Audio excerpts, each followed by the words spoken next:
Coming to you live from Clearwater, Florida, in day 8 of an 11-day fast, admittedly broken by 1 day of intermittent fasting, and brand new member of the White Dragon Brotherhood of Jay Campbell and many other powerful individuals. We are, as silly as it sounds, we are indeed changing the world, and we're just doing it.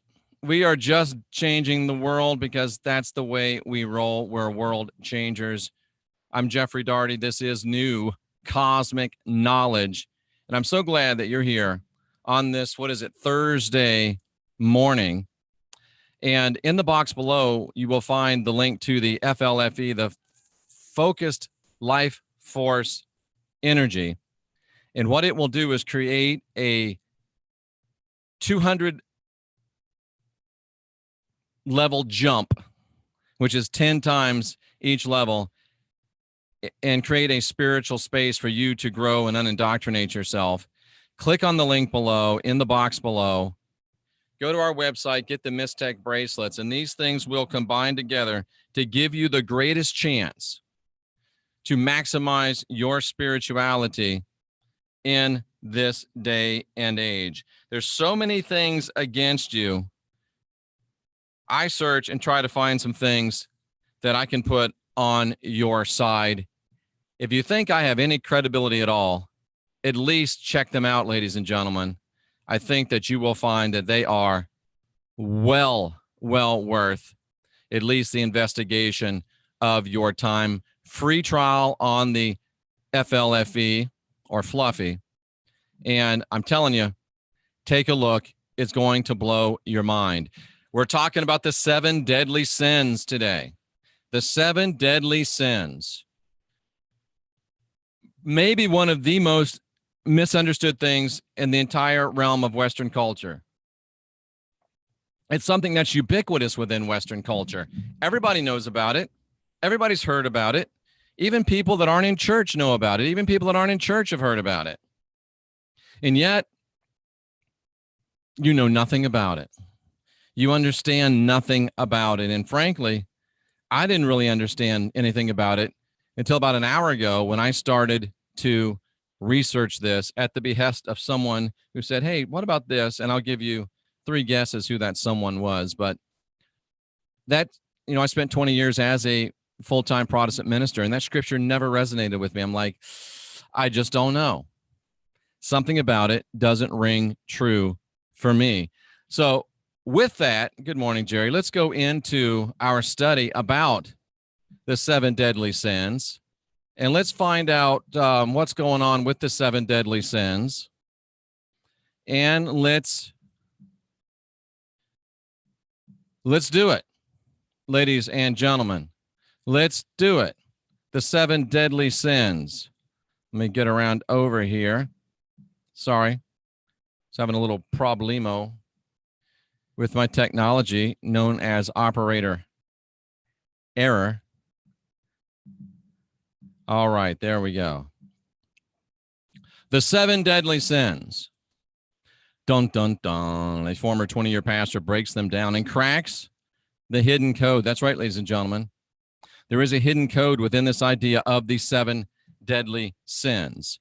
And as I was saying, even as a 20-year pastor, even believing the Bible was totally true, even believing that everything the Bible said was real, it just didn't resonate with me, this idea of the 7 deadly sins. And I found out in my time, my 36 years of the spiritual experience, that if it doesn't feel quite right, it probably isn't. And I've also come to find out that's especially true if everybody believes it. So if every single person believes a certain thing, and it doesn't feel right to you, it probably isn't. And I think under this category come the 7 deadly sins. The 7 deadly sins, as defined in the Bible, right, are pride, greed, lust, envy, gluttony, wrath, and sloth. The 7 deadly sins, as defined within the Bible, right, are pride, greed, lust, envy, gluttony, wrath, and sloth. Christians, is that right? It's in the Bible. But we have to remember the context, ladies and gentlemen, because one thing I did learn in Bible college that was true was that a text without a context is a pretext. So in other words, you have to understand where these ideas came from and what were the ideas that surrounded them before you can really understand what these ideas mean. And if you don't understand where they came from and what their environment was, then anything that you believe about them is a presumption, a pretext, and it's wrong. So we've got to understand where these ideas came from. And we all have probably seen the movie Princess Bride, or at least heard of it. And we talk about that saying, I don't think that word means what you think it means. Forget for a moment what these words mean to us today and concentrate on what these words meant to the people that originated this idea, King James Version, right, of these words. What do those that defined these words think it means? What does it mean in the original church-controlled language of the King James Version, right? Wrong. Wrong. Wrong. The 7 deadly sins are not in the Bible. The 7 deadly sins are never mentioned in the Bible. The term 7 deadly sins is not in the Old Testament. It's not in the New Testament. It's completely and totally absent. The 7 deadly sins are not in the Bible. How long have you believed they were in the Bible? Some of you that are Christians are scurrying right now, trying to find it. You won't. I won't wait because I'll be waiting forever. It's not there. How long have you believed it was there? And a better question, why have you believed it was there? And a better question is, why did and why do they want you to believe that these things are in the Bible? Let me stop just a second here. Do you hear what I just said? The 7 deadly sins are not in the Bible. The 7 deadly sins have never been in the Bible. And unless the Mandela effect goes haywire, they're never going to be in the Bible. Never, ever. Well, Jeff, if the 7 deadly sins, I'm still sharing, aren't in the Bible, then where the heck do they come from? I'm glad you asked. The 7 deadly sins are not in the Bible, even though you've always believed they were. The 7 deadly sins are not in the Bible, even though they want you to believe they're there, and they've always wanted you to believe they're there. The 7 deadly sins are not biblical. They are all ecclesiastical. That means that they don't come from ancient Hebrew scriptures. They don't come from semi-ancient Greek or Aramaic scriptures.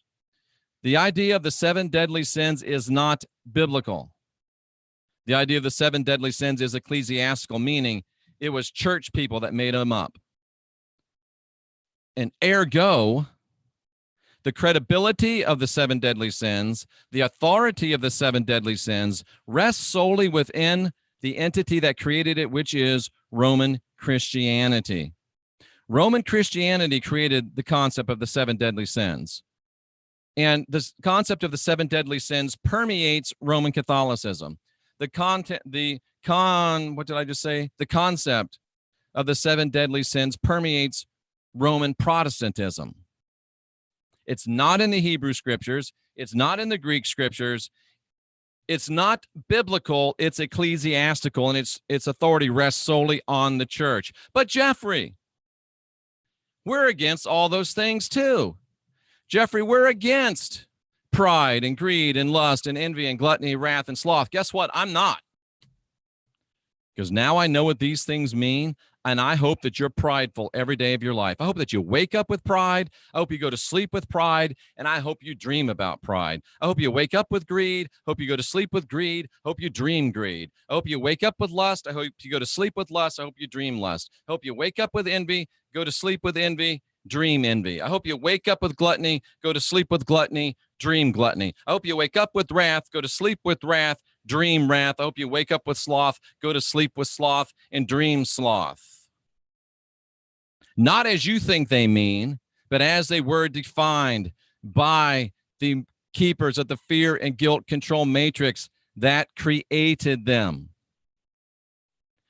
Not only are we not against these things are the primary motivations of those of us who have left the fear and guilt control matrix of organized religion, be it Christianity, be it Judaism, be it Islam. Those of us that have left the fear and guilt control matrix of human religion, these 7 sins, as they're called by the church, are the very foundation, the very bedrock, the very motivations of what we do as spiritual people and what we need to do and have to do to progress spiritually.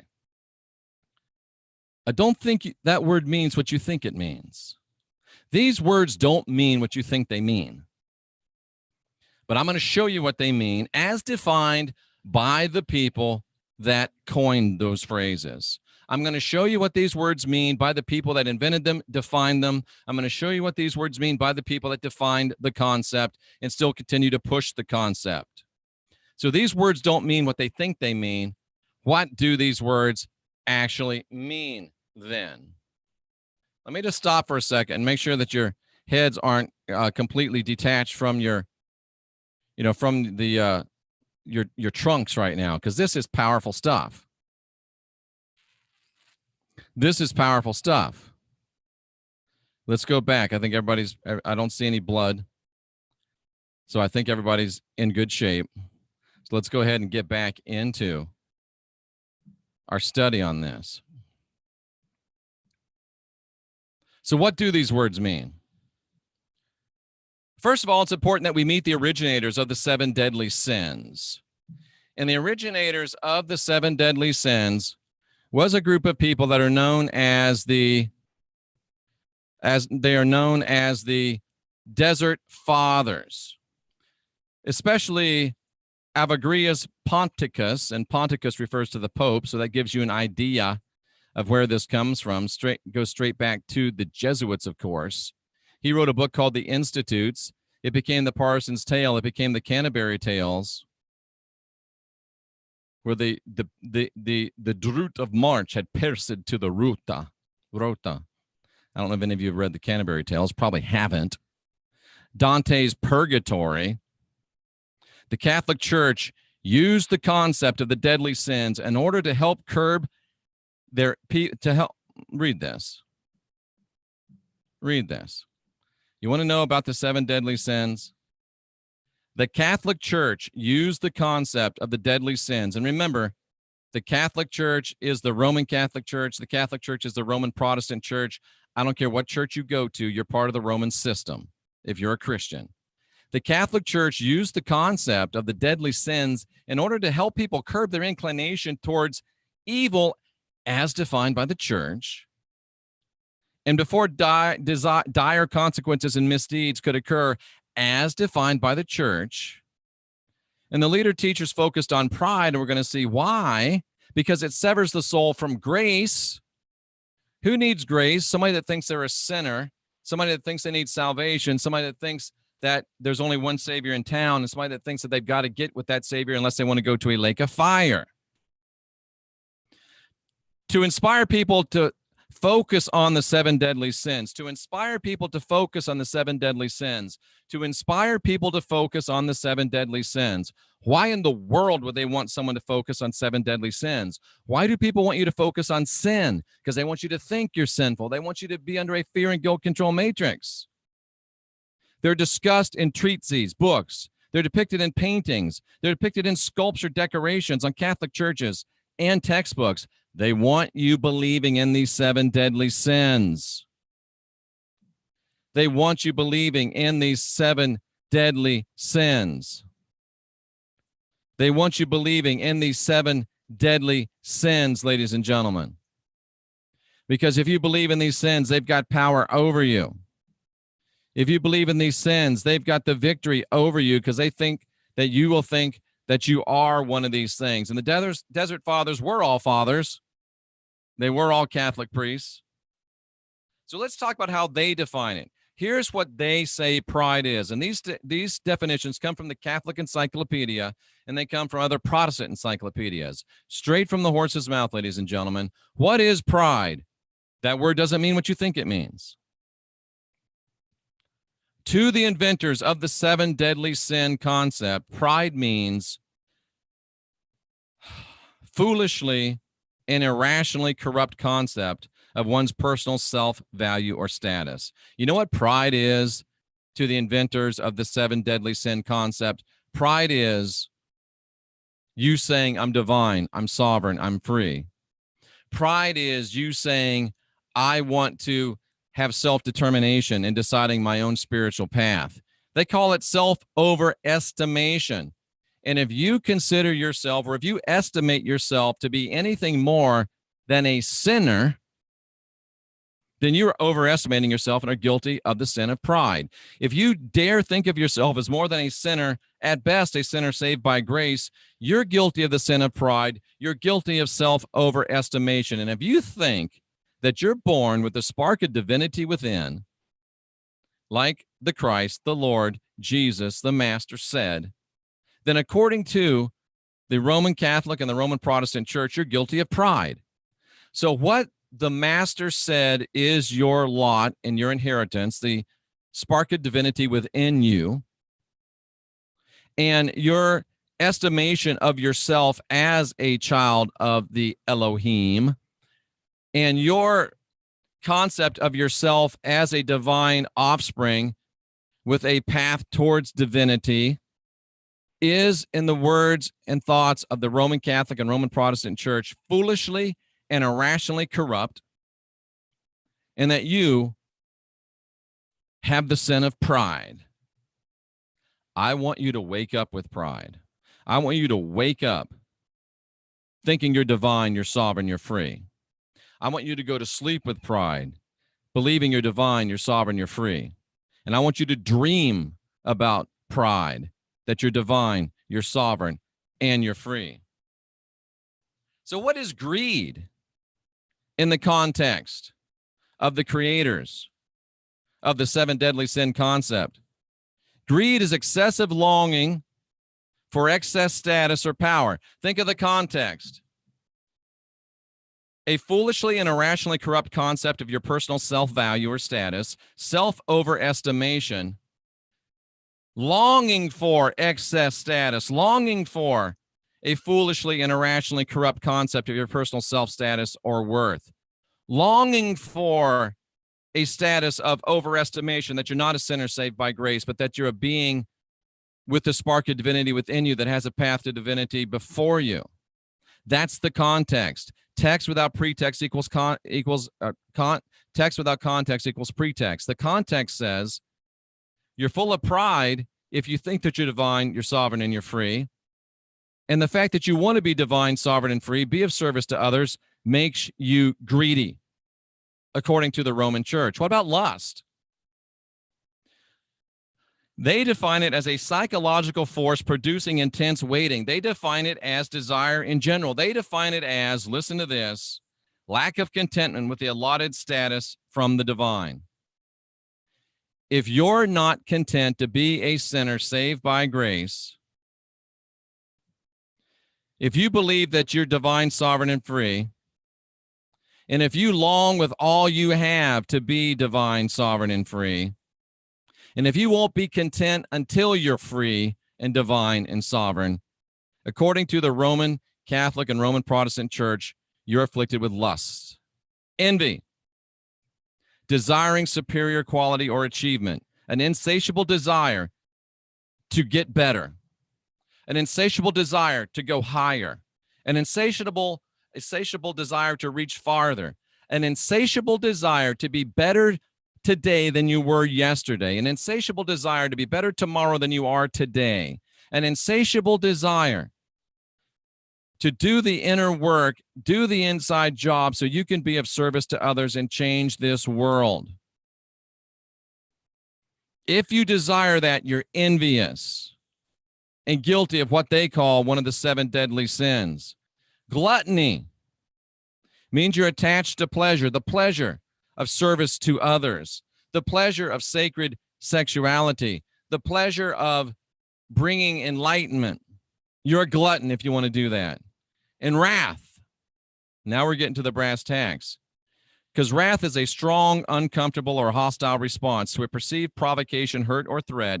It's anger when a person feels their personal boundaries are being violated. How many of you right now are angry because you realize that your personal boundaries have been violated, that you've been lied to? And how many of you are feeling an uncomfortable or hostile response to this perceived provocation, this real hurt, this threat?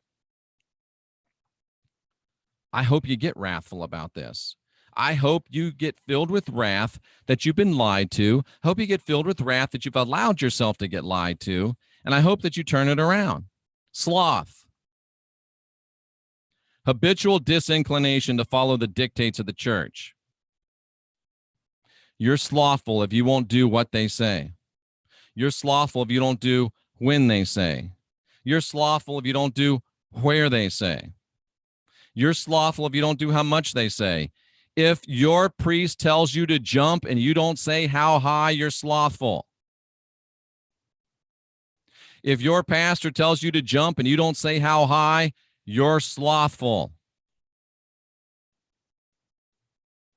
This is the reality of the 7 deadly sins. Let's go back and give them to you with the reality of what they are. The reality of the 7 deadly sins. If you believe you're divine, sovereign, and free, if you believe that you have a personal self-value or status, commensurate with someone born of the Elohim with a spark of divinity within them, if you estimate yourself to be something more than a sinner, then you are afflicted with pride, according to Christianity. If you long to be more than you are, if you long to be divine, sovereign, and free, you're guilty of greed as defined by the Christian church. If you are driven by an intense desire to be better than you are, if you're not content with the lot that's assigned to you from churches and religions, then you're filled with lust. If you desire a superior quality, if you desire a better life, if you desire more achievement, if you desire higher spirituality, you're envious according to the Roman church. And if you can't get enough of your divinity, your sovereignty, and your freedom, you're a glutton compared to the Roman church. And if you're mad as hell and you're not going to take it anymore, you're going to declare your divinity, your sovereignty, and your freedom, then they say you're filled with wrath and you're a sloth because you won't do what they tell you to do anymore.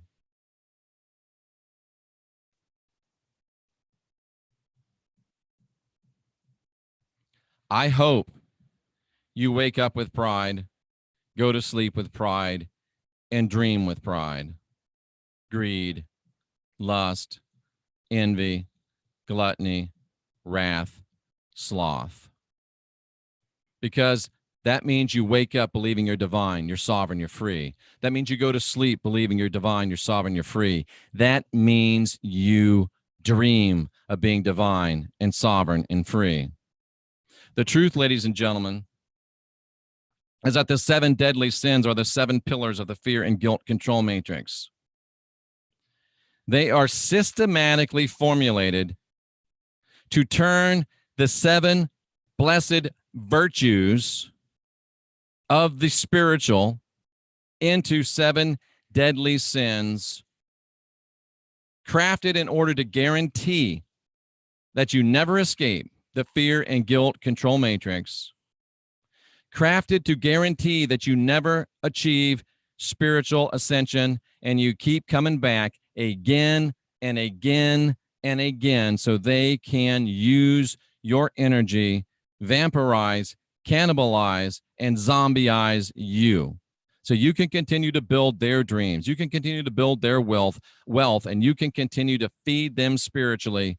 And sooner or later, you'll have nothing left and you will disappear and dissipate into nothingness. And if they do it to enough of us, then they think they have a chance to win. They don't.